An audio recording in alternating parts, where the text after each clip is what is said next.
आ गइल जाड़ा हम निकाल रजाई बुढ़वन के ई हाड़ हिलाई आ लइकन के ई कुछु ना बुझाई। आ गइल जाड़ा निकाल रजाई शासन से प्रशासन ले जाई, शासन से प्रशासन ले जाई। अब फ्री में अब कम्बल बटाई आ जितना बटाई ना उससे बेसी फोटो खिंचाई। आ गइल जाड़ा निकाल रजाई, आ गइल जाड़ा निकाल रजाई।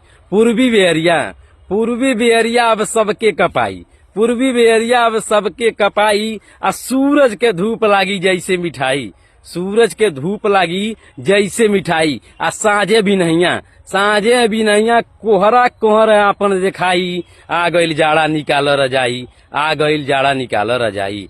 कहीं जाए के बेरी लोग तेल पनिया लगाई। आ साच कहे नहीं भैया जाड़ा में न नैहर भेजियो आपन लुगाई। आ गइल जाड़ा निकाल रजाई, आ गइल जाड़ा निकाल रजाई।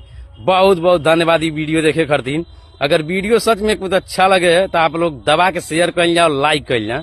लाइक कैला कि आप लोगों से कुछ मिलल ना, बस एक उम्मीद बढ़ला, विश्वास बढ़ला कि हम नया वीडियो और बनाई।